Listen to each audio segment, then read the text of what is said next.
गांव में दो अनाथ बहनें रहती थी, मीना और रीना। उनके माँ बाप के गुजर जाने के बाद दोनों के पास सिर्फ एक छोटा सा झोपड़ा और थोड़ा से जेवर बचे थे, जो उनके जीने का एक ही सहारा थे। दिन ब दिन की मजदूरी करके वो लोग अपना पेट भरती थी, पर उस हालात में भी दोनों बहनें अपने जीवन को खुशी के साथ जीने की कोशिश करती थी। एक दिन मीना और रीना के पास खाने का एक भी दाना नहीं था।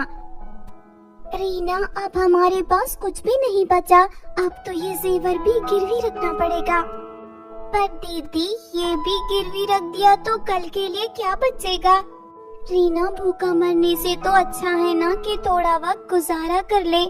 हम किसी तरह से काम कर लेंगे, ये जेवर वापस ले आएंगे। दोनों बहनें छोटा सा बॉक्स लेकर बाजार गई और एक सुनार के पास पहुंची। हाँ बहन, क्या चाहिए तुम्हें?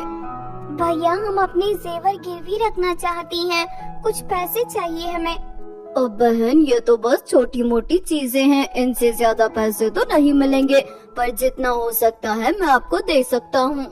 सुनार ने उन्हें थोड़े पैसे दिए। रीना ने पैसे लेते हुए कहा, दीदी, इन पैसों से हम अपनी रसोई भर लेंगे, कुछ ज्यादा राशन ले आएंगे, कुछ दिनों तक हमारा सहारा हो जाएगा। दोनों बहनें अब कुछ दिन आराम से गुजार सकती थी। एक रात जब दोनों सो रही थी, तब रीना ने अपने सपने में देखा कि उनका घर सोना और घास से भरा हुआ है। अगली सुबह जब वो उठी तो उसने ये बात मीना को बताई। दीदी, मैंने कल रात एक अजीब सपना देखा। अच्छा, क्या देखा तूने मेरी बहन? मैंने देखा कि हमारी सोने और घास की रसोई है। अरे तू भी ना, सपने तो सपने होते हैं, पर ये सपना अच्छा था, काश सच हो जाए, हमारी सोने की रसोई हो जाए। रीना ने बस ये सपना दिल में संभाल कर रखा। दिन बीत रहे थे और उनकी मजदूरी और कड़ी मेहनत से गुजारा हो रहा था, लेकिन उसकी मजबूरी और पैसों की कमी के कारण उन्हें कई बार भूखा सोना पड़ता था। एक दिन गांव में मेला लग रहा था। मेला देखने के लिए दोनों बहनें गई और वहां उनकी मुलाकात एक बुजुर्ग औरत से हुई। वो औरत कुछ अलग सी लग रही थी।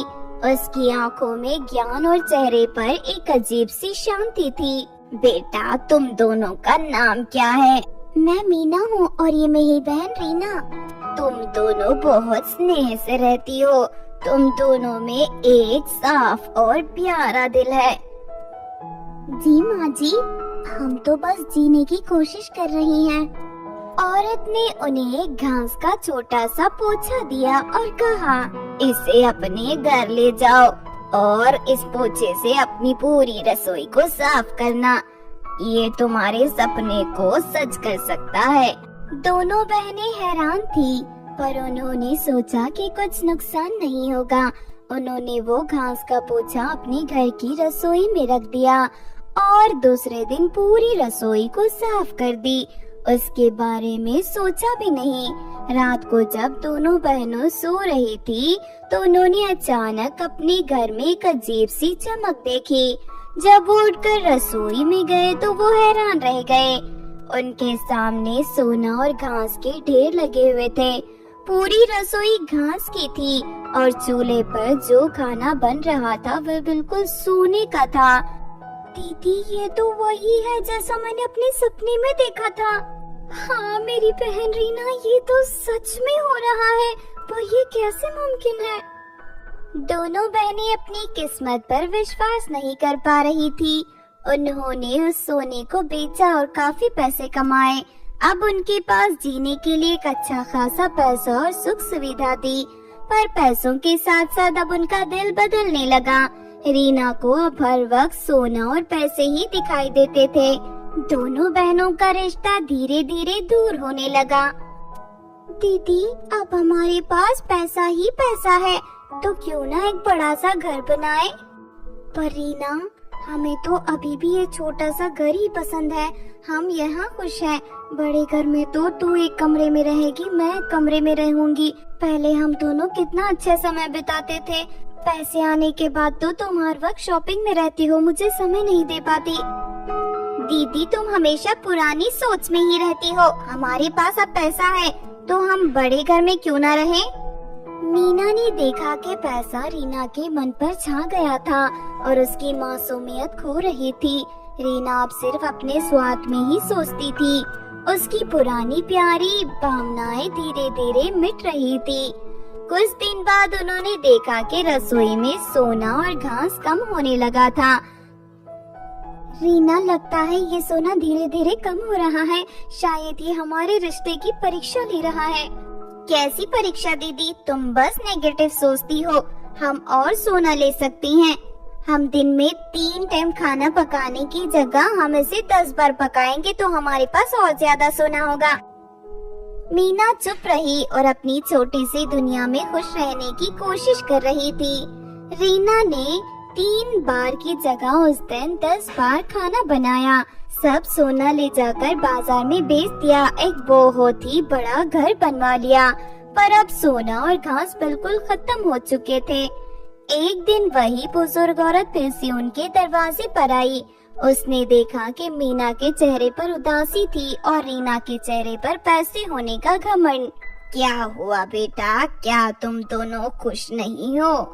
माँ जी, पैसा तो आया पर सारी खुशियाँ चली गई मेरी। और बेटी तू, क्या तुझे अब भी पैसों से खुशी मिल रही है? हाँ दादी अम्मा, पैसा ही तो सब कुछ है। बेटा, पैसा इंसान को भटकाता है। तुम्हें याद है मैंने तुम्हें जो घास दिया था वो एक शर्त के साथ दिया था। शर्त? कैसी शर्त? ये घास उसी को सोना बना के देगी जो अपने दिल को पवित्र और निर्मोह रखेंगे। तुम दोनों का प्यार और मासूमियत ही तुम्हारी असली सोना थी। रीना को अब अपनी गलती का एहसास हुआ। उसने देखा कि पैसा पाने के चक्कर में उसने अपने रिश्ते और प्यार को खो दिया था। देखो, तुम्हारी बहन का चेहरा देखो कैसे मुरझा सा गया है। इसको पैसों की जरूरत नहीं बल्कि तुम्हारे साथ और प्यार की जरूरत है। रीना ने अपनी बहन की तरफ देखा। दादी जी, मुझे अपनी गलती का एहसास हो गया है। मैंने पैसों के चक्कर में अपने ही रिश्ते को बिगाड़ दिया। अब मुझे क्या करना चाहिए? बेटा, अब तुम अपनी असली खुशी और रिश्ते की कदर करो। अब पैसा आता जाता है पर असली सोना तुम्हारे अपने रिश्ते और भावनाएं हैं। उस दिन के बाद रीना ने अपनी भूल की माफी मांगी और अपने रिश्ते और मीना के साथ प्यार भरी जिंदगी जीने लगी। उन्होंने अब सीख लिया था कि असली सोना पैसा नहीं बल्कि प्यार और अपनी सच्ची भावनाएं हैं। और इस तरह मीना और रीना ने अपनी जिंदगी असली खुशी को पाया और एक सिंपल पर खुशियों से भरी जिंदगी जीने लगी।